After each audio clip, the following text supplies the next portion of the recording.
Rip Van Winkle.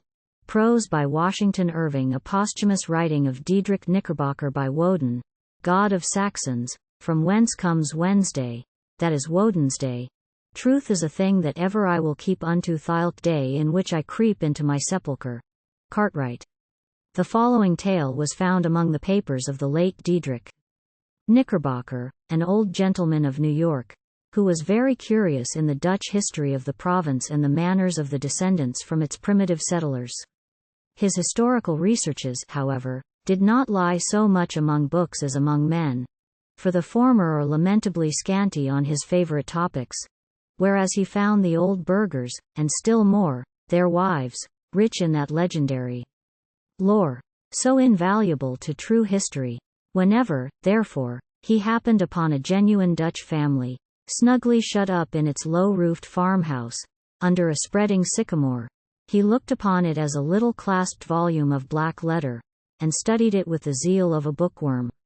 The result of all these researches was a history of the province, during the reign of the Dutch governors, which he published some years since. There have been various opinions as to the literary character of his work, and, to tell the truth, it is not a whit better than it should be. Its chief merit is its scrupulous accuracy, which indeed was a little questioned on its first appearance, but has since been completely established, and it is now admitted into all historical collections, as a book of unquestionable authority. The old gentleman died shortly after the publication of his work, and now that he is dead and gone, it cannot do much harm to his memory to say that his time might have been much better employed in weightier labors.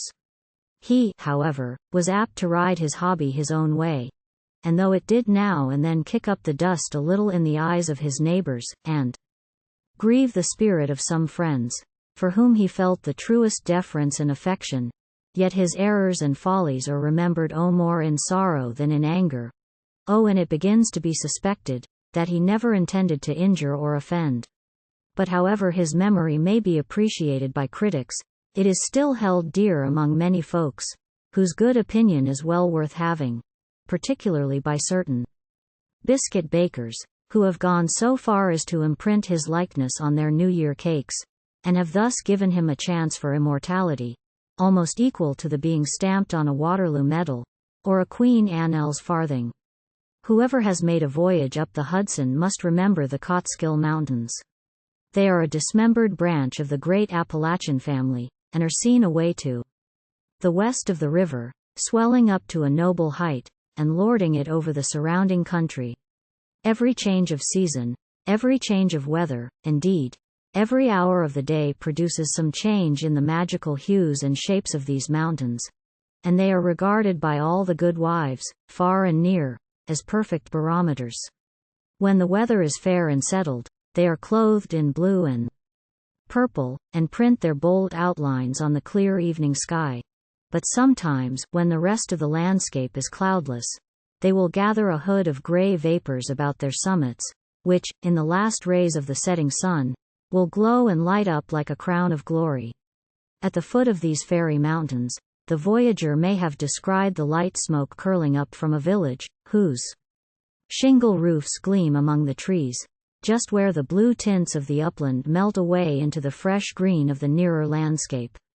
It is a little village of great antiquity, having been founded by some of the Dutch colonists, in the early times of the province, just about the beginning of the government of the good Peter Stuyvesant, may he rest in peace, and there were some of the houses of the original settlers standing within a few years, built of small yellow bricks, brought from Holland, having latticed windows and gable fronts, surmounted with weathercocks.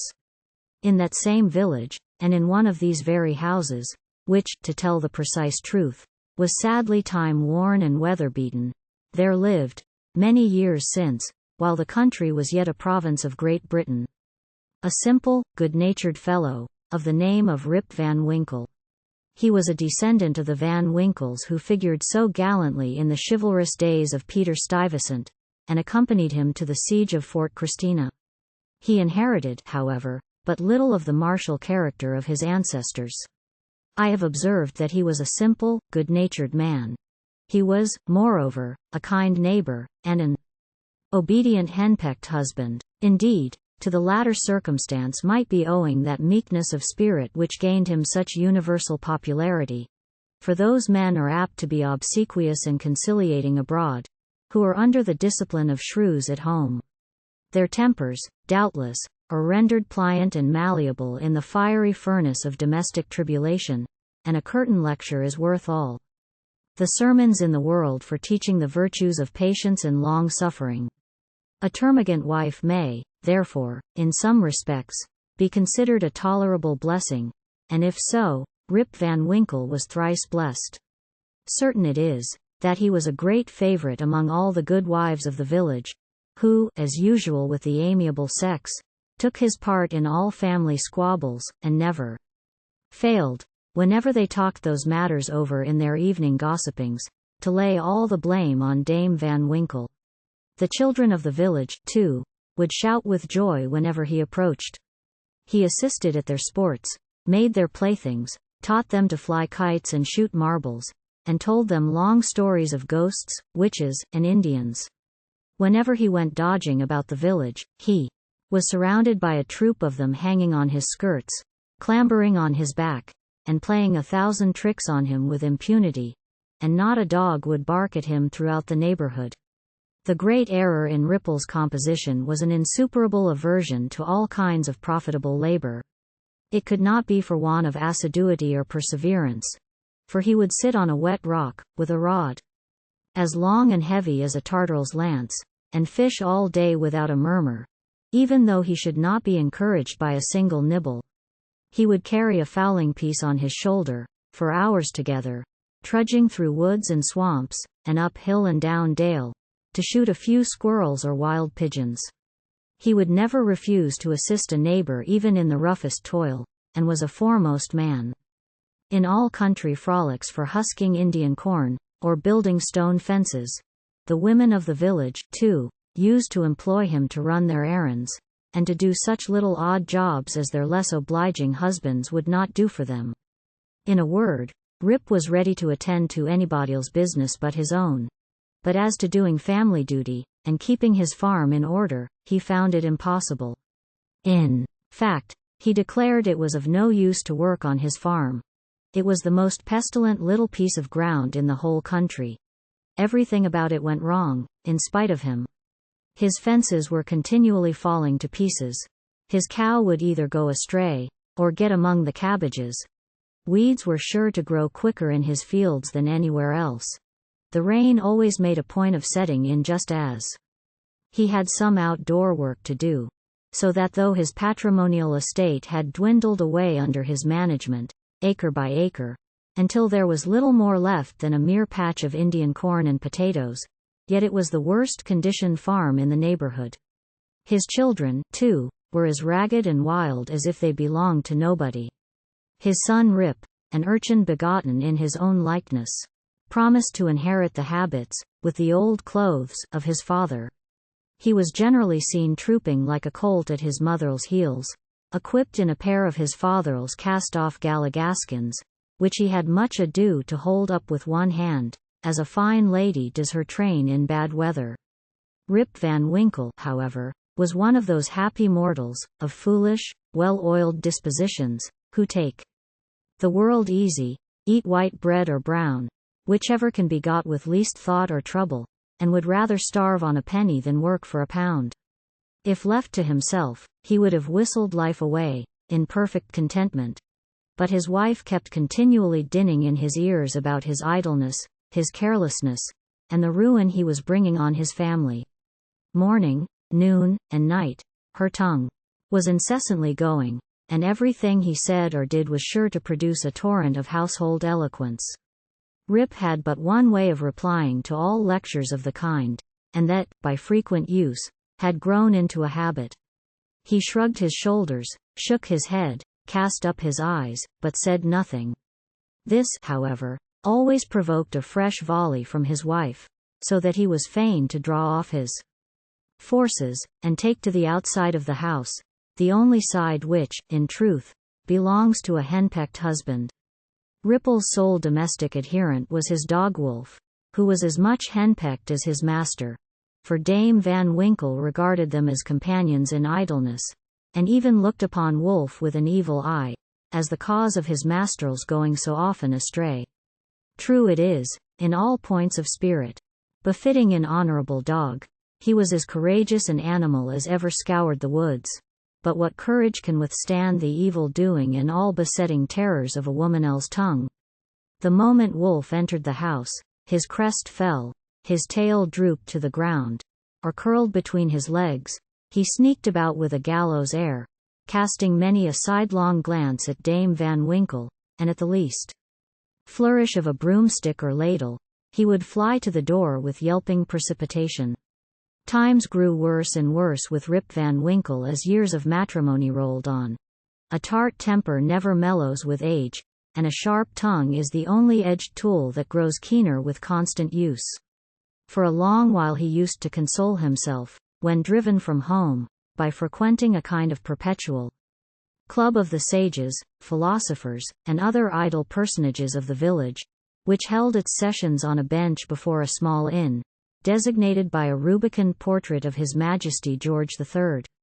Here they used to sit in the shade through a long, lazy summer's day, talking listlessly over village gossip, or telling endless, sleepy stories about nothing.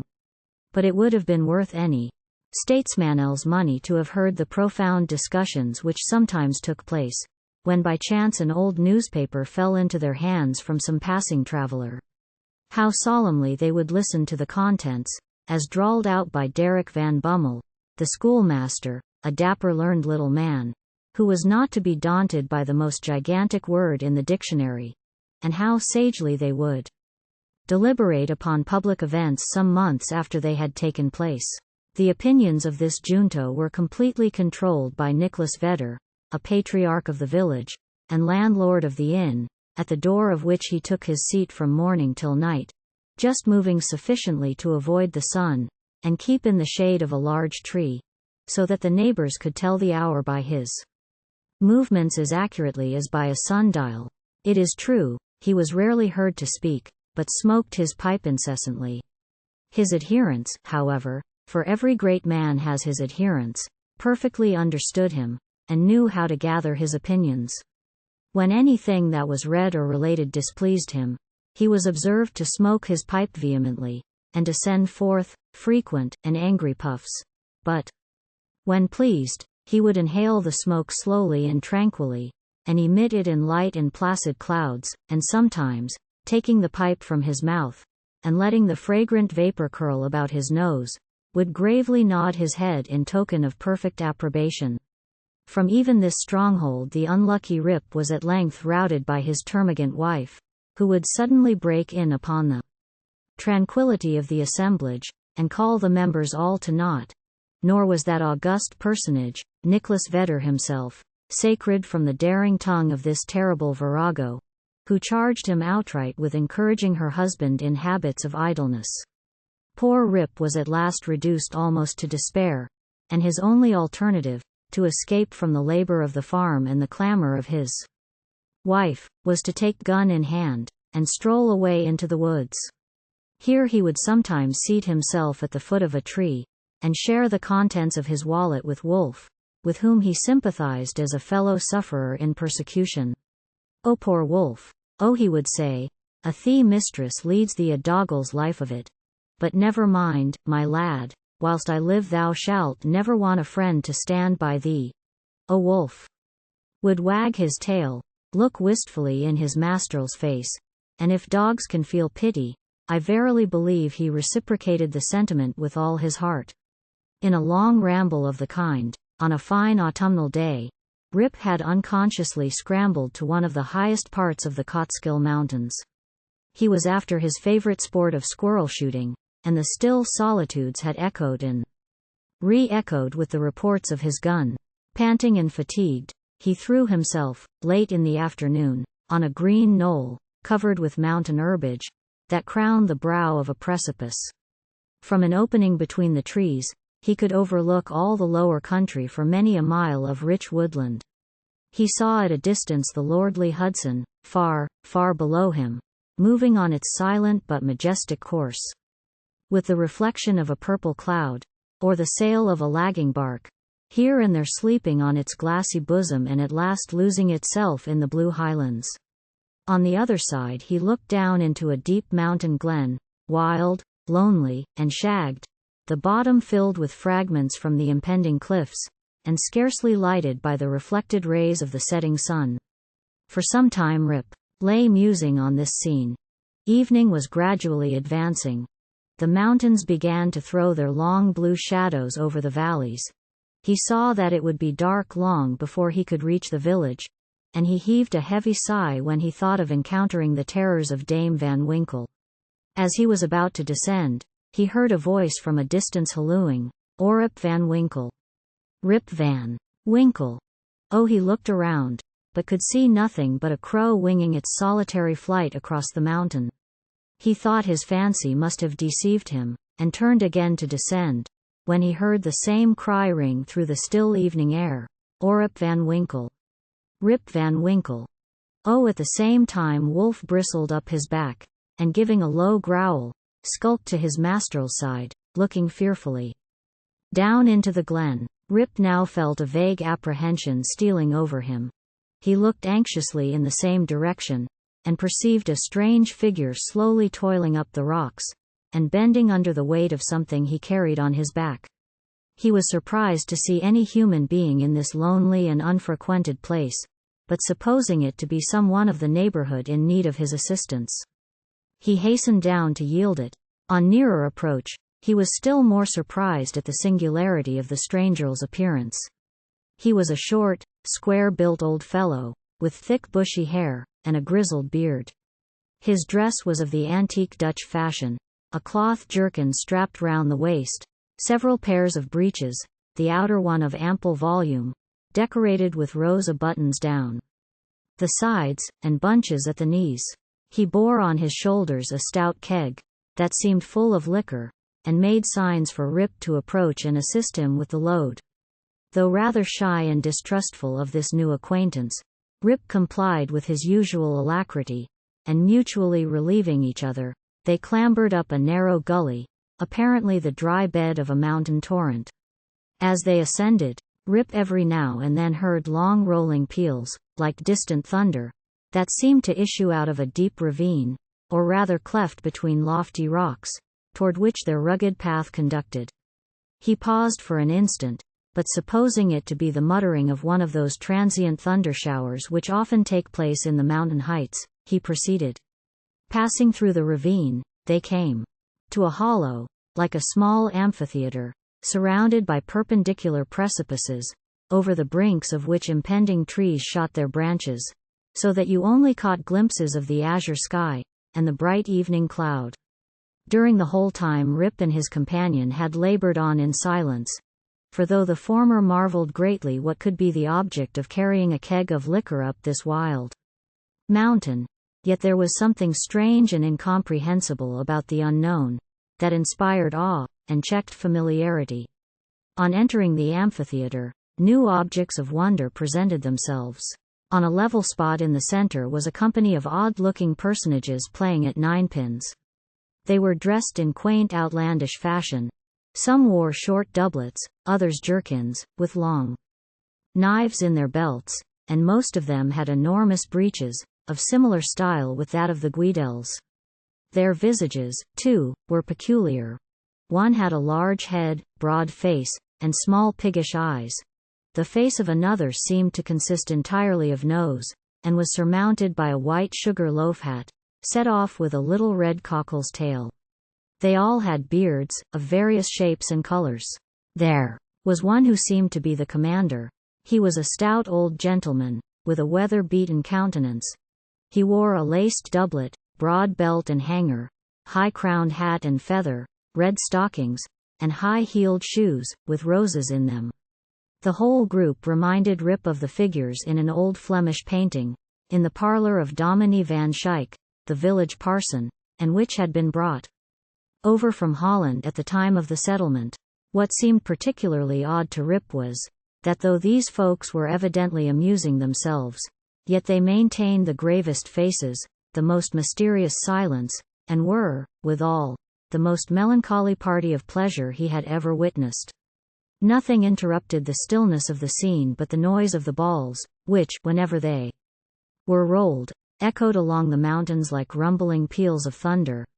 As Rip and his companion approached them, they suddenly desisted from their play, and stared at him with such a fixed statue-like gaze, and such strange uncouth, lack-lustre countenances, that his heart turned within him, and his knees smote together. His companion now emptied the contents of the keg into large flagons, and made signs to him to wait upon the company. He obeyed with fear and trembling. They quaffed the liquor in profound silence, and then returned to their game. By degrees, Ripple's awe and apprehension subsided. He even ventured, when no eye was fixed upon him, to taste the beverage which he found had much of the flavor of excellent Hollands. He was naturally a thirsty soul, and was soon tempted to repeat the draught. One taste provoked another, and he reiterated his visits to the flagon so often, that at length his senses were overpowered. His eyes swam in his head gradually declined, and he fell into a deep sleep. On waking, he found himself on the green knoll whence he had first seen the old man of the glen.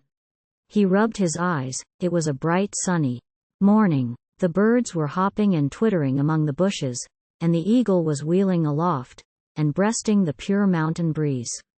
"Oh surely, oh," thought Rip, "I have not slept here all night." Oh, he recalled the occurrences before he fell asleep. The strange man with the keg of liquor, the mountain ravine, the wild retreat among the rocks, the woe-begone party at Ninepins, the flagon, ooh, that flagon, that wicked flagon. Oh, thought Rip, oh, what excuse shall I make to Dame Van Winkle? Oh, he looked round for his gun, but in place of the clean, well-oiled fowling piece, he found an old firelock lying by him, the barrel encrusted with rust, the lock falling off, and the stockworm eaten. He now suspected that the grave roisterers of the mountains had put a trick upon him, and, having dosed him with liquor, had robbed him of his gun. Wolf, too, had disappeared, but he might have strayed away after a squirrel or partridge.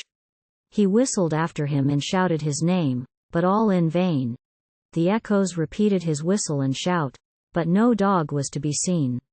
He determined to revisit the scene of the last evening's gamble, and if he met with any of the party, to demand his dog and gun. As he rose to walk, he found himself stiff in the joints, and wanting in his usual activity. "Oh, these mountain beds do not agree with me," oh, thought Rip. "Owned if this frolic should lay me up with a fit of the rheumatism, I shall have a blessed time with Dame Van Winkle."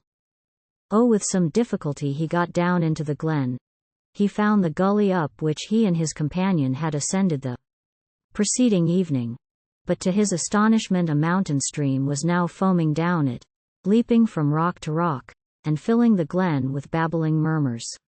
He, however, made shift to scramble up its sides, working his toilsome way through thickets of birch, sassafras, and witch hazel, and sometimes tripped up or entangled by the wild grapevines that twisted their coils and tendrils from tree to tree, and spread a kind of network in his path.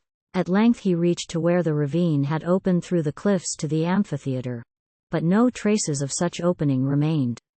The rocks presented a high impenetrable wall, over which the torrent came tumbling in a sheet of feathery foam, and fell into a broad deep basin, black from the shadows of the surrounding forest.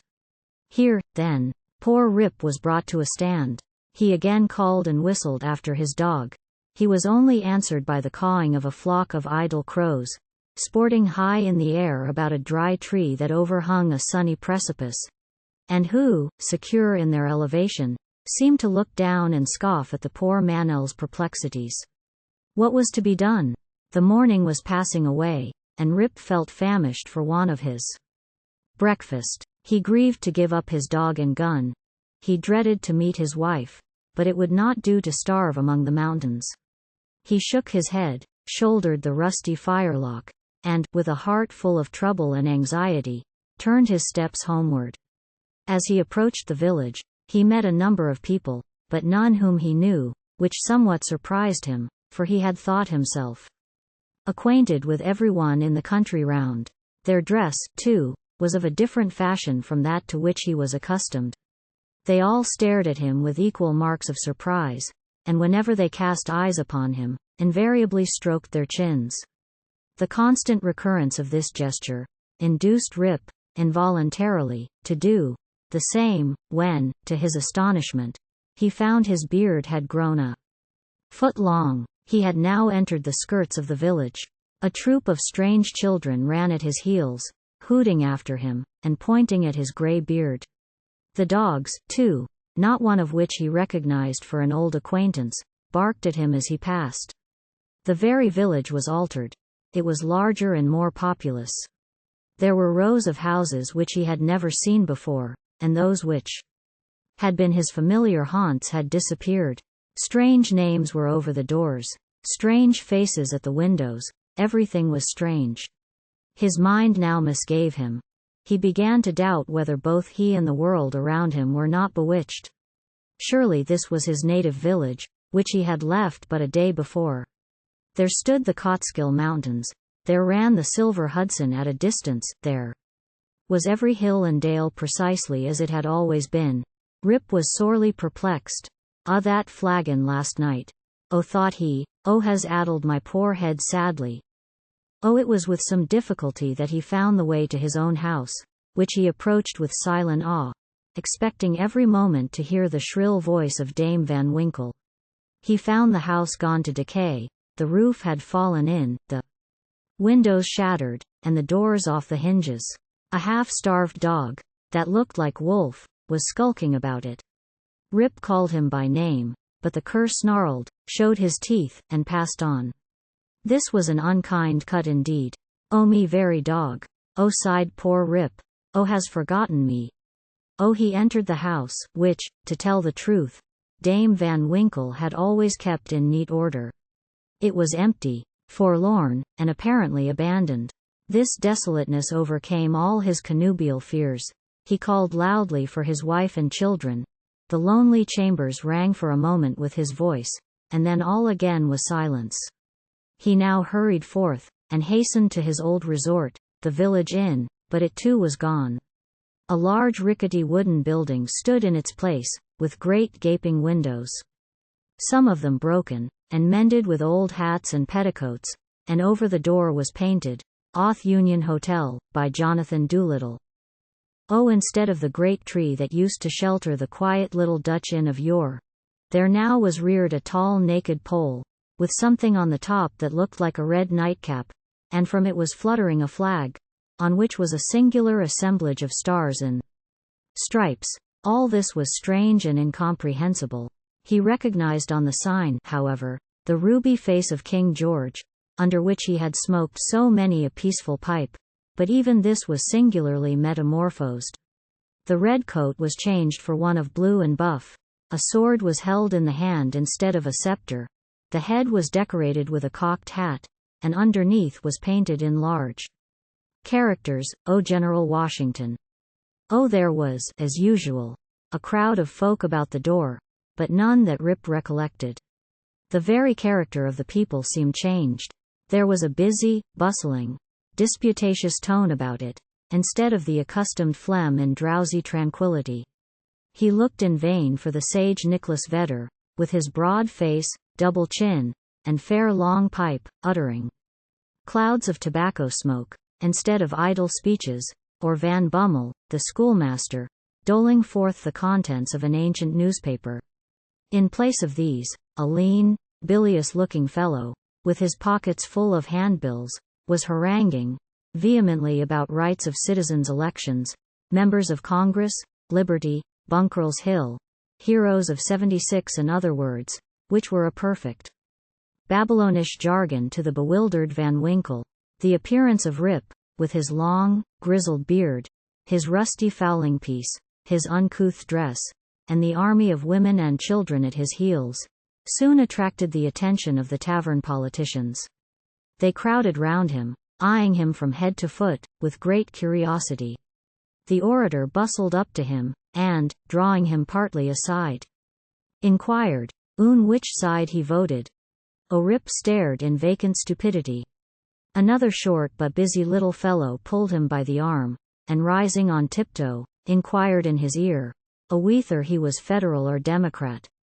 Rip was equally at a loss to comprehend the question, when a knowing, self-important old gentleman, in a sharp cocked hat, made his way through the crowd, putting them to the right and left, with his elbows as he passed, and planting himself before Van Winkle, with one arm akimbo, the other resting on his cane, his keen eyes and sharp hat penetrating, as it were, into his very soul, demanded in an austere tone, Fod brought him to the election with a gun on his shoulder, and a mob at his heels, and whether he meant to breed a riot in the village. Allahs!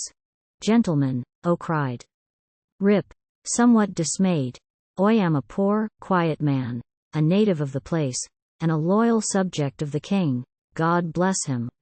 Here a general shout burst from the bystanders. A Tory! A Tory! A spy! A refugee! Hustle him! Away with him! It was with great difficulty that the self-important man in the cocked hat restored order, and having assumed a tenfold austerity of brow, demanded again of the unknown culprit, what he came there for, and whom he was seeking. The poor man humbly assured him that he meant no harm, but merely came there in search of some of his neighbors, who used to keep about the tavern. Who are they? Name them. Rip bethought himself a moment, and inquired, Farrell's Nicholas Vedder. There was a silence for a little while, when an old man replied, in a thin, piping voice, Nicholas Vedder? Why, B is dead and gone these 18 years. There was a wooden tombstone in the churchyard that used to tell all about him, but that'll's rotten and gone too. Farrell's Brom Dutcher? He went off to the army in the beginning of the war. Some say he was killed at the storming of Stony Point, others say he was drowned in a squall at the foot of Antonel's Nose. I don't know, he never came back again. Farrell's Van Bummel, the schoolmaster? He went off to the wars, too. Was a great militia general, and is now in Congress. Ripple's heart died away, at hearing of these sad changes in his home and friends, and finding himself thus alone in the world. Every answer puzzled him too, by treating of such enormous lapses of time, and of matters which he could not understand. War, Congress, Stony Point. He had no courage to ask after any more friends, but cried out in despair, does nobody here know Rip Van Winkle? Rip Van Winkle.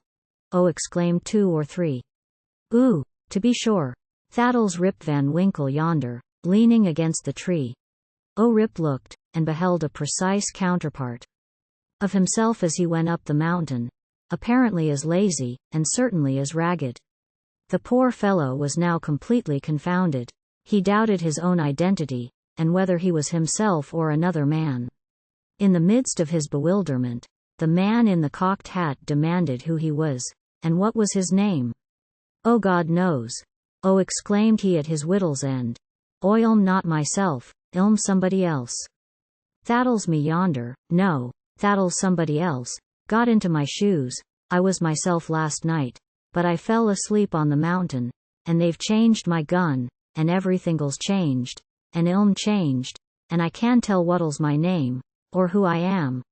The bystanders began now to look at each other, nod, wink significantly, and tap their fingers against their foreheads. There was a whisper, also, about securing the gun, and keeping the old fellow from doing mischief, at the very suggestion of which, the self-important man with the cocked hat retired with some precipitation.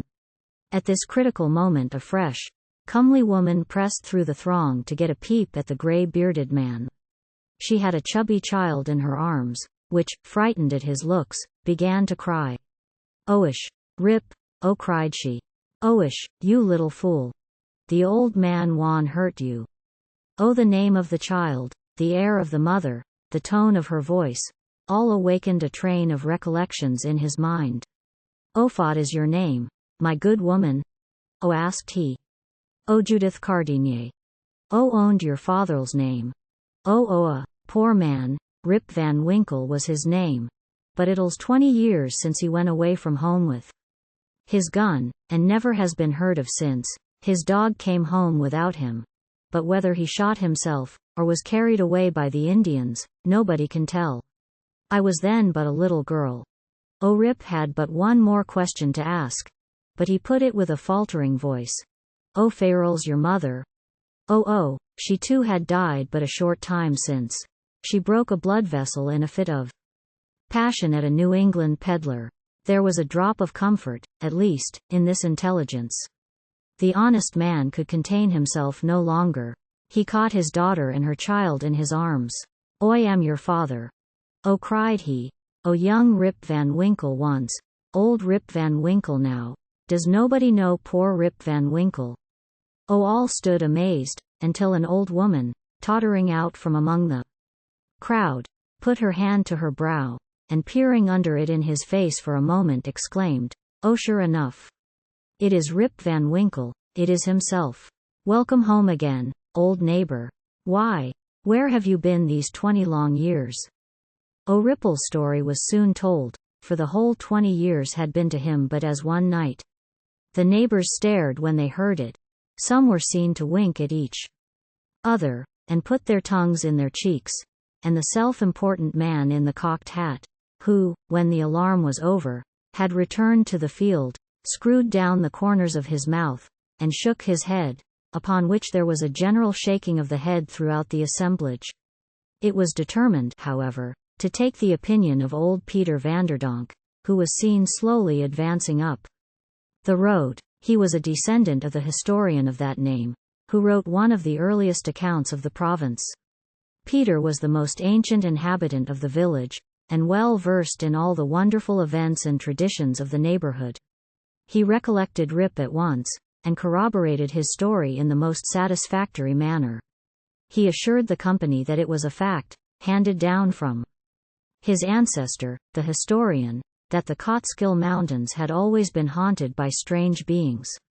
That it was affirmed that the great Hendrik Hudson, the first discoverer of the river and country, kept a kind of vigil there every 20 years, with his crew of the Half Moon, being permitted in this way to revisit the scenes of his enterprise, and keep a guardian eye upon the river and the great city called by his name.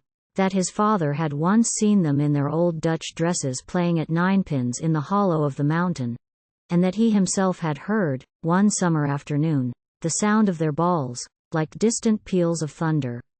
To make a long story short, the company broke up, and returned to the more important concerns of the election. Ripple's daughter took him home to live with her. She had a snug, well-furnished house, and a stout cheery farmer for a husband, whom Rip recollected for one of the urchins that used to climb upon his back.